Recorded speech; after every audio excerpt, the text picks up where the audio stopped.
Le Bitcoin est en train de s'approcher des 60 000 $. On a explosé des nouveaux niveaux de résistance. Et je vous propose que dans cette vidéo, on regarde ce qui se passe et qu'on avise un petit peu sur ce qu'il est possible de faire en ce moment sur le Bitcoin. C'est parti.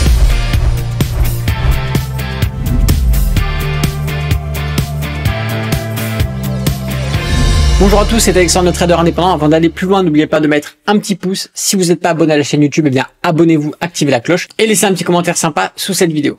Allez, sans plus attendre, je vous propose de partir sur le graphique et qu'on regarde un petit peu ce qui se passe du côté de Bitcoin. Rappelez-vous, on avait un gros niveau de résistance qui était les 50 000 $ et qu'on a finalement franchi. On avait eu une résistance début d'année en janvier avec un recul des prix qui s'était effectué au contact de cette zone, et finalement ce qui s'est passé, c'est que courant février, on a sans hésitation bien passé ce niveau avec de très belles bougies haussières.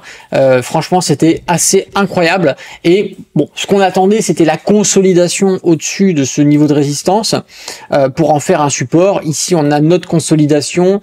On a effectivement un léger retest, mais qui pour moi n'est pas assez propre. Mais voilà, il est quand même présent avec un retour vers les 50 000, même si on n'est pas allé exactement sur ces niveaux de prix. On n'a même pas eu le temps. Finalement, on a eu une requête qui a explosé. Et ici, je sais qu'il y a des étudiants qui se sont tapés sur la cassure des derniers plus hauts, et qui sont rentrés à l'achat ici en swing trade avec une clôture justement de prévu sur l'intermédiaire des 55 000. Achat ici 55 000, on est à peu près sur ces niveaux-là. Donc voilà, ça fait un petit trade sympa. Ça leur a fait prendre, que je regarde un peu avec ma réglette. Ça leur a fait prendre à peu près 4% sur même pas un swing de 2 jours. Donc c'est assez dynamique en ce moment sur le Bitcoin. C'est très très volatile. C'est pour ça que on déconseille de mettre la totalité de son portefeuille sur du Bitcoin, vu que en 24-48 heures, on peut avoir des mouvements de plusieurs dizaines de pourcents dans un sens comme dans l'autre. Donc c'est assez volatile, bien évidemment. Ensuite, chacun gère son risque.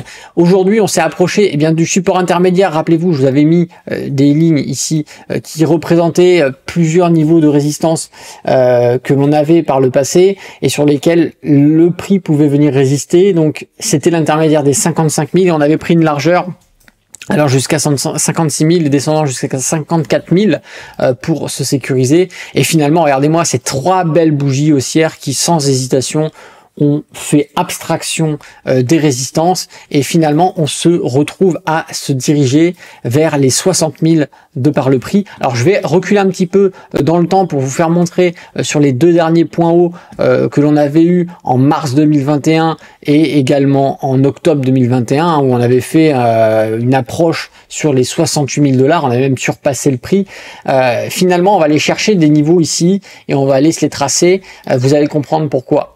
Alors on va prendre des lignes, une ligne horizontale, et on va se mettre un peu ici les niveaux où les prix ont travaillé. On va se les mettre sur tous les points hauts, voilà, et on va comme ça mettre en évidence une zone sur laquelle on va pouvoir venir mettre nos supports résistance. Ok, voilà, et on va regarder un petit peu où est-ce qu'on est aujourd'hui. Et bien, ce que l'on remarque, c'est que par rapport au niveau où on a eu des réactions de prix sur le Bitcoin, on est en train d'approcher de cette zone. Et en réalité, la zone, on va même mettre le dernier point haut ici. Et en réalité, là, on rentre vraiment dans une grosse zone de résistance. Et là, on va mettre notre rectangle sur ce niveau-là, des 70 000, jusque les premières zones ici où on a des réactions sur les 59 000. Et là, on va étendre notre rectangle et vous allez comprendre pourquoi. Alors, on va faire un petit peu de nettoyage. On va supprimer et on va étendre notre rectangle par rapport au dernier plus haut qu'on avait fait, comme je vous l'ai dit, en mars 2021 et en octobre, avec le niveau de prix des 70 000. Et là, ce que l'on a ici, je vous mets le graphique, voilà, plus sympa.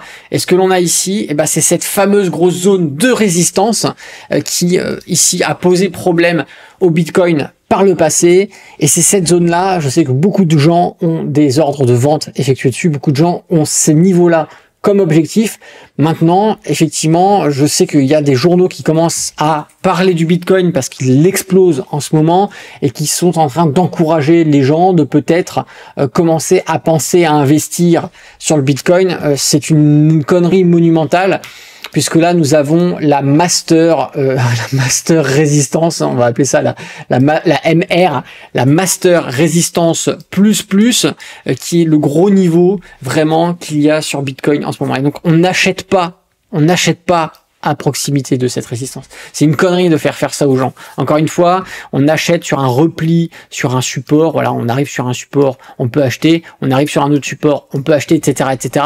Mais sur un mouvement haussier, quand le train est lancé, on n'achète pas du Bitcoin. C'est une connerie. Donc, je sais que sur la chaîne, il y a à chaque fois qu'on fait du trading analyse et qu'on parle du Bitcoin, bien, quand on arrive sur des supports, je vous dis que c'est des niveaux qui peuvent être intéressants à acheter. Quand on est contre des résistances, je vous déconseille toujours d'acheter des résistances, et je sais que certains vont dire, je sais, c'est comme ça, c'est internet, il y a toujours des trolls. Oui, regarde, ici on s'approchait d'une résistance, pourtant on a continué à grimper. Ici on approchait d'une résistance, pourtant on a continué à grimper. Bien évidemment, vous trouverez toujours des exemples où à l'approche d'une résistance, il n'y a pas de correction, on part tout droit.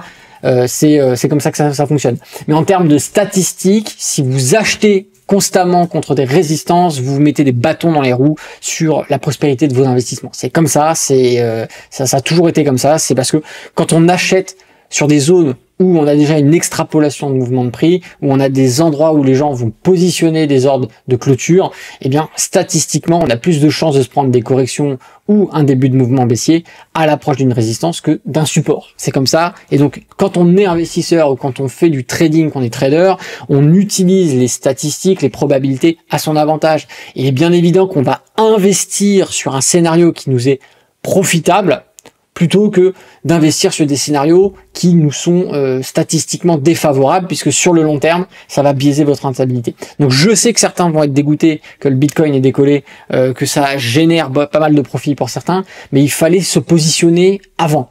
Il fallait acheter sur les supports. Il fallait acheter quand tout le monde avait peur d'acheter. Et ça, c'est le problème de l'investissement de manière générale, pas qu'en crypto-monnaie, mais aussi en bourse, c'est que quand des actions vont exploser, comme des cryptos vont exploser, c'est les gens vont s'y intéresser à ce moment-là. Ah oui, ça y est, ça monte, faut investir. C'était au contraire quand c'était les soldes, que ça coûtait pas cher, qu'on avait décoté et qu'on avait une valeur qui était décorrélée de sa valeur théorique, une valeur réelle qui était décorrélée de sa valeur théorique, qu'il fallait investir à ce moment-là. Et beaucoup, je sais que sur le Bitcoin, quand on parlait de réinvestir, quand on parlait d'acheter, oui, le Bitcoin a déjà perdu 20%, le Bitcoin a déjà perdu 30%, faut pas acheter maintenant, on arrive sur des supports, non, ça va encore casser d'autres supports. Respectez une règle de base. On arrive sur des supports, c'est des niveaux où c'est intéressant d'acheter. On arrive sur des résistances, c'est des niveaux où il faut pas acheter. Et la majorité des gens qui perdent de l'argent, que ce soit en bourse ou en crypto, achètent majoritairement des résistances. Donc là, on est sur un gros niveau, personne ne saura ce qui va se passer. Je vous le dis, je sais qu'il y a des gens qui font des plans, qui vous disent on va casser, on va arriver sur les 100 000, on va arriver sur les 200 000 $. Personne ne sait. Personne ne sait. Voilà, encore une fois, on peut interpréter les mouvements, on peut capter des mouvements en trading, très bien. Dans l'investissement long terme, sur la crypto-monnaie, il y a tellement de facteurs qui sont changeants et qui sont multiples qu'il est extrêmement compliqué de valoriser cet actif. D'accord ? C'est un actif numérique qui ne repose sur rien, si ce n'est que sur sa propre rareté. Maintenant, ce qui fera sa valeur ou pas, c'est ce qu'en feront les gens, c'est ce que deviendra cette crypto par rapport à la société elle-même. Et ça, pour l'instant, c'est le flou total. Donc là, on est vraiment, je vous dis, la crypto-monnaie, pour l'instant, on est beaucoup plus sur un côté spéculatif que sur un véritable investissement stable et fondé. Maintenant, c'est pour ça que je vous recommande, si vous mettez de l'argent sur la crypto, ça ne doit pas être la totalité de votre portefeuille. Ça doit être un petit pourcentage de risque, d'accord? Mettez 2-5% de vos investissements en crypto-monnaie, évitez de mettre plus, on n'est jamais à l'abri de surprise. Voilà. Je sais que certains ne le feront pas, mettront 100%, tant mieux pour eux si ça fonctionne, mais tant pis pour eux si ça ne fonctionne pas. Il faut faire les choses intelligemment. Donc c'était le petit point récapépète. Je sais que peut-être certains d'entre vous s'attendaient à ce que je vous dise oui, on va exploser, ça va arriver sur les 100 000, etc. Moi, je voulais juste vous mettre en évidence cette grosse zone de résistance, la méga résistance plus, qui est le gros niveau problématique du Bitcoin en ce moment, puisque forcément rentrer à l'intérieur, on va voir ce qui se passe. Donc on pourra commencer à analyser le RSI pour voir si on a des divergences baissières qui apparaissent. On pourra peut-être descendre sur des temporalités, sur du 2 heures, du 1 heure, pour essayer de comprendre un petit peu ce qui pourrait se préparer sur le mouvement. Mais ce qui est sûr, c'est que là, à l'approche de cette énorme résistance, d'accord, énorme résistance, encore une fois, on n'achète pas ici. Ne succombez pas au chant des sirènes. Je sais que là, vous allez certainement avoir beaucoup de médias qui vont parler du Bitcoin, qui vont vous donner envie d'acheter du Bitcoin. N'achetez pas contre cette grosse résistance. Ce serait une connerie énorme en termes de probabilité de succès. Voilà, point. Si vous avez aimé cette vidéo, n'oubliez pas de mettre un petit pouce. Si vous n'êtes pas abonné à la chaîne YouTube, abonnez-vous, activez la cloche. Et si vous souhaitez tout simplement réagir, faire savoir vous n'êtes pas d'accord avec moi ou au contraire vouloir rajouter des choses en plus que ce que je viens de dire, n'hésitez pas à le faire sous cette vidéo dans les commentaires. C'est Alexandre, le trader indépendant. Moi je vous dis à bientôt dans une prochaine vidéo et d'ici là, tradez bien sur les marchés financiers. Ciao.